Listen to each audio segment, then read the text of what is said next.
Welcome back to Slow English Practice. This is the fourth story in our job interview series. Today you will listen to Marta, a product designer. Sarah is interviewing her for a position at a product company.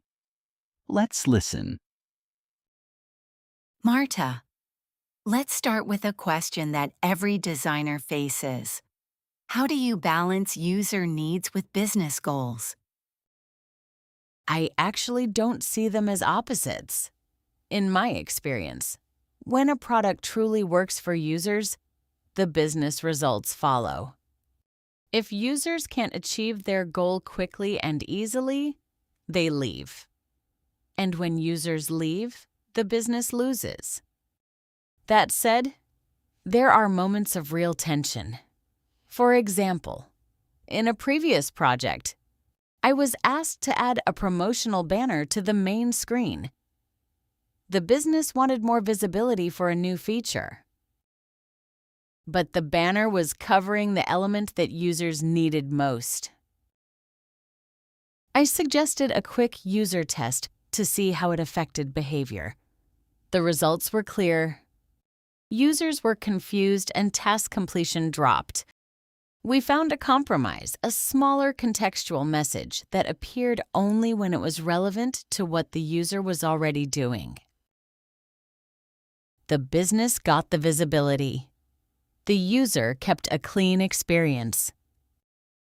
For me, the goal is always to find that intersection where the user gets value and the business achieves its result at the same time. That is a great example of finding a practical solution. Thank you, Marta. A short note. Marta used the phrase task completion. This means how successfully a user finishes a specific action. For example, finding a product, filling a form, or making a payment. It is a common metric in UX research. Now let's continue with the next question. My next question is about research. How do you approach designing for different user personas? I start by questioning whether the personas we have are based on real data or on assumptions. In many companies, personas are created once and then never updated. They become fictional characters that nobody truly believes in. When I join a project, I try to validate the personas with real users. I look at analytics, read support tickets, and run short interviews. Once I have personas I trust, I use them as a lens, not a rule. I check key scenarios against each persona. If the design breaks for even one of them, I look for a solution that works for all of them without compromising the core experience. The mistake I see often is designing for the average user.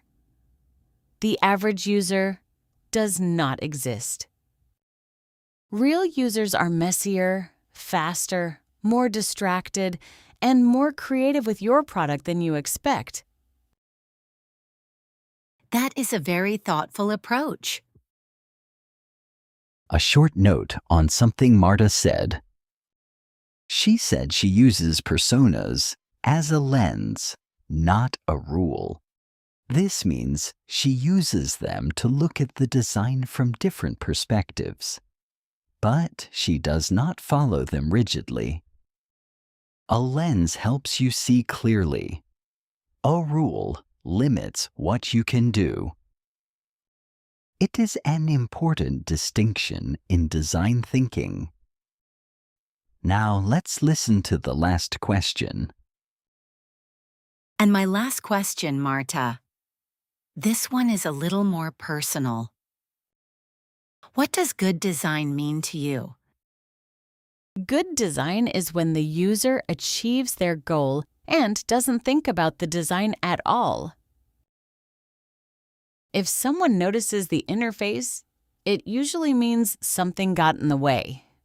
For example, a button that was hard to find, or a message that was confusing, or a step that felt unnecessary. The best design is invisible, not because there is nothing there, but because everything is exactly where it should be and works exactly as the user expects. I think about this a lot when I am reviewing my own work. I ask myself, is the user thinking about the product right now? Or are they thinking about what they came here to do? If the answer is the product, something still needs work. I love that framing. Thank you so much, Marta. It was a real pleasure talking with you. We will be in touch very soon. Thank you, Sarah. I really enjoyed our conversation. I look forward to hearing from you. That was Marta's story. A product designer who thinks about users not as personas on a slide, but as real people trying to get something done. If you found this conversation useful, leave a like. It helps other English learners find this series.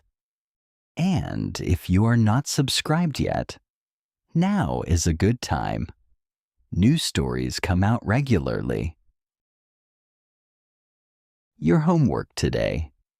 Think about a product you use every day.